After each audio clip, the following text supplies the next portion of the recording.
The Travels and Adventures of Little Baron Trump and His Wonderful Dog Bulger, Chapter 8, Part 4.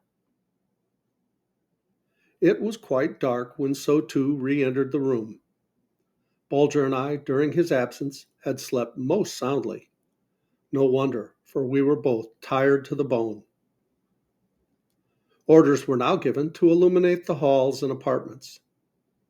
In a few moments, thousands of the most brilliantly colored and quaintly decorated lanterns shed a delightful soft glow over everybody and everything.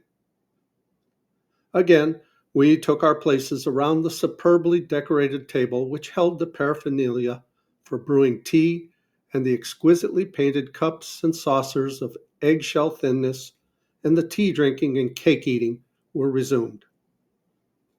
Again, I skillfully turned the conversation to the subject of my departure for the nearest seaport. Again, So arose and backed out of the room for the purpose of holding another consultation. By this time, my stock of patience had dwindled down considerably. Every moment, I could feel my blood grow warmer and warmer.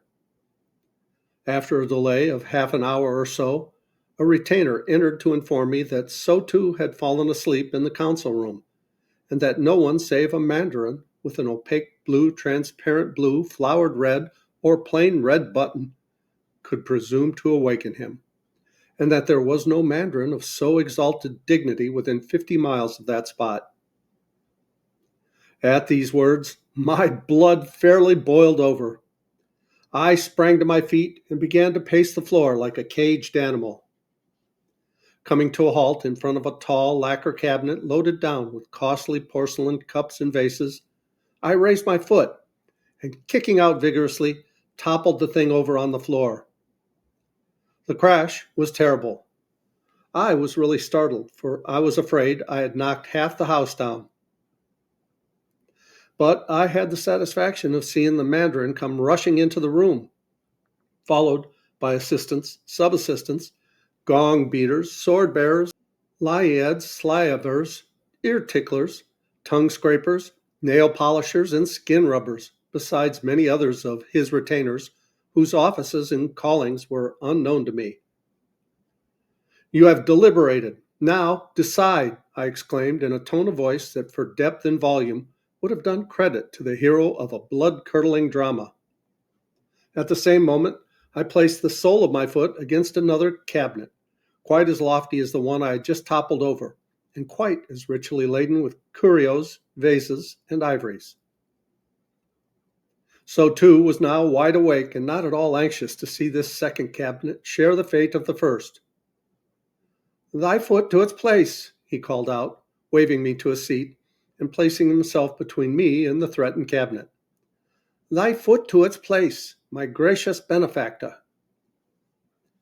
After he had seen me safely seated, he continued thus: "Know then, my gentle guest, that I, So Imperial Mandarin of the White Glass Button, after mature deliberation with my most honorable council, do order and decree that thou and thy servants shall be, as thou hast prayed, forthwith conducted to the city of Canton, and there be delivered into the keeping and custody of the officers of him of the sacred continents, until opportunity shall present itself to procure means of sending thee and thy servants back to your native land." Here I bent my body in token of profound gratitude. The mandarin likewise made a low obeisance, and then continued: "I do further decree that the evil spirit which attends thee in the shape of a dog shall be at once bound with chains and cast into prison, there to await his trial for witchcraft." Had So plunged a two-edged knife into my vitals, I could not have felt a more agonizing hurt. "Bulger, my beloved, arrested? Witchcraft? Chains? Prison?" I stammered out. "I have so decreed," calmly replied So. "Oh, no, no, no, no!" I cried. It must not be.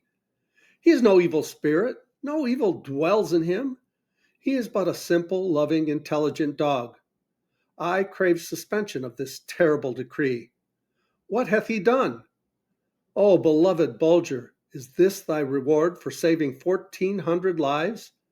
Is this the way in which thou art to be repaid for all thy courage, thy love, thy devotion? Oh, no, no! Kill me if you will, cruel stranger. Thrust me into a prison cell. But spare Bulger, spare him. I could say no more. It grew black before me. A fit of vertigo came upon me. I staggered, reeled, fell lifeless to the floor. When I came to my senses, So-Too's servants were busy rubbing and chafing my hands and feet and burning pungent wax beneath my nostrils. Bulger uttered the most piteous and anxious cries, was hastening from one side to the other, pausing now and then for an instant to lick my hand or face. I sat upright to collect my senses. Then, clasping Bulger in my arms, I patted, smoothed, kissed, and caressed him amid 100 sighs and groans, heartrending enough to melt a breast of stone. Then, throwing myself on my knees in front of So-Too, I implored him to be merciful, to spare a faithful, loving being whose heart was as free from guile as the flinty rock from tenderness, whose life had but one thought, to serve, guard, defend, save his master. Rise, unfortunate stranger, was So-Too's reply in a tone of deep commiseration, taking me by the hand and gently compelling me to be seated by his side. List, if thou shouldst slice my body into 10,000 pieces, I could not revoke this decree. I know that in this land of the child of the sun, a magistrate may not unsay his words. Mercy belongs to him who dwells in higher places. This creature which thou lovest so hath been adjudged to be an evil spirit. It is a favorite form of theirs, for as the dog is man's close and trusted companion, malevolent spirits are most likely to assume that form when desirous of obtaining admission to his house and heart in order to work his ruin. This wild and unreasoning affection for thy dog proves only too clearly that the evil spirit which dwells within him has already drawn the black lines of his mysterious art thrice around thy soul. Thrice 3 times will complete his dreaded purpose. Thou wilt then be lost forever. 'Tis well that some good spirit of the air or water hath delivered thee into the keeping of the child of the sun. For now, upon the trial in the imperial chamber of perfect justice, thine eyes will be opened. Thou wilt be fully persuaded that an evil spirit of tremendous size and fearful power is squeezed into that small creature. Never, I exclaimed with flashing eyes and glowing cheek. So-Too smiled faintly, and laying his hand upon my arm, continued, Soft, illustrious guest, thou forgettest that perfect justice dwells in the bosom of our gracious monarch. His ministers and judges have tongues, but they are not their own. They only utter the thought of the imperial mind. Therefore, what they decree must be right.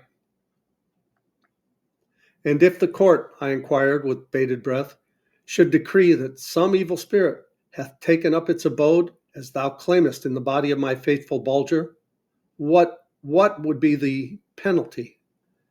Death, whispered So-Too. And is this thy boasted justice? I cried with tear-bedimmed eyes, to condemn a dumb creature to death with no voice to plead for him? Nay, interposed So-Too, thou shalt speak for him. Thou shalt be heard in his behalf. Thou shalt be his advocate. For this mercy, said I, my heart empties its thanks at thy feet. And if my words, my pleading, prove not powerful enough to avert the fearful penalty thou hast named, the executioner shall but whet his axe on that small neck, for I shall lay my head beside this dearer head than shoulders ever bore. Blow out the spark that illuminates those loving eyes, and all this great world could not light a fire bright enough to cast the gloom out of my life. So-Too shook his head mournfully, but made no reply. Calling my men to me, I spoke as follows: "Go, honest souls, I cannot be one of you. Return to your homes and firesides. An imperial escort will conduct you to the port of Canton. There, beneath some friendly flag, you will find means to reach your native land. Peace and good fortune go with you." Then, turning to my first mate, I added, "Seek out my father, the elder baron. Impart unto him the story of my shipwreck, the arrest of Bulger, and my firm determination to save him from the terrible fate now impending, or to die with him. The elder baron knows my love for Bulger. He would deem me a degenerate son of his illustrious house were I to abandon this faithful companion of my dangers and sufferings to so unmerited a faith. Go, place this signet ring on thy finger. Deliver it to my mother with my most dutiful and humble greeting. Be wise, be brave, be honest." My men now formed in single file, and as they passed in front of me, each one paused and pressed my hand to his lips. Bulger, too, was ready for the leave-taking. Mounted upon a chair at my side, he extended his right paw to each seaman. Tears streamed down their weather-beaten faces, and they invoked blessings on the head of their brave little companion, who had saved them from a deep grave in the briny waters. Scarcely were they out of my sight when a deafening beating of gongs announced the arrival of the guard. My heart slipped from its resting place. A cold sweat gathered in beads on my temples. It was only with the greatest effort that I could draw breath enough to keep me from sinking lifeless to the floor. So too murmured a word of sympathy. At the sight of the jailers and sound of the chains, I uttered a piercing cry and threw myself on my knees with Bulger clasped tightly in my arms.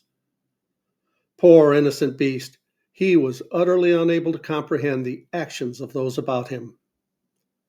"He shall be well treated," murmured Sotu. "Fear not for his safety or comfort." The jailers now advanced and, stooping down, clasped the delicate manacles, which were of polished silver, upon Bulger's feet. He looked up at me with eyes so speaking, so full of love, and so trusting, I could not bear their gaze. It meant, "I submit without a murmur, for I know that thou wouldst not let any harm come to me." Then one of the guards lifted him gently and placed him in a silk-lined hamper, slung upon two poles. The lid was quickly adjusted and fastened, and ere I could collect my senses to speak a last farewell, they hurried away with their prisoner. For it was plain to be seen their hearts were deeply moved by my woeful countenance and grief-shaken voice. At Sotu's solicitation, I now went to rest. Rest, alas! How could sleep get into my tearful eyes? All night long I lay awake bemoaning the sad fate which had overtaken me. Had accusation and arrest fallen upon me, I could have borne it like a man. But that Bulger's loving heart should have been singled out to bear a blow so undeserved was almost death to me. As the hours dragged wearily along, I thought of reversing my order sending my men away, and of attempting a rescue. I thought of schemes to bribe the jailers. I thought of demands for the interference of my government. I thought of an appeal for mercy direct to the emperor himself. When day dawned, I was utterly exhausted and sank back upon my pillow with a groan. Anticipating my inability to get any rest for my throbbing brow and fever-heated limbs, so too was early at my chamber door with his attendants. Under his directions, they bathed me in cooling lotions, patted, rubbed, and chafed my limbs, fanned me, stroked my wrists and temples, gave me draughts of quieting powders, and gently pressed my eyelids down, until gradually I sank into a deep sleep, which lasted quite until high noon. I awoke with a strong heart. Now I was myself again. My sorrow had not grown less, but for the time being, I was master of it. So too met me with a broad smile. I kowtowed profoundly. He expressed the hope that his tall, graceful, broad-shouldered, handsome-visaged guest of knightly bearing had slept well. As for me, he added, my miserable little crooked frame was full of pains and tortures all night long. To look at him, it was hard to see any effects of all these pains and tortures. He seemed the very picture of good health and spirits. His broad face was as smooth as a baby's, and his little eyes sparkled with suppressed humor and mischief. We grew quite merry over our morning meal. I was playing a part. I determined to let him think that by degrees I was becoming cured of my extravagant affection for Bulger. With every cup of tea he drank, his cold exterior kept melting off.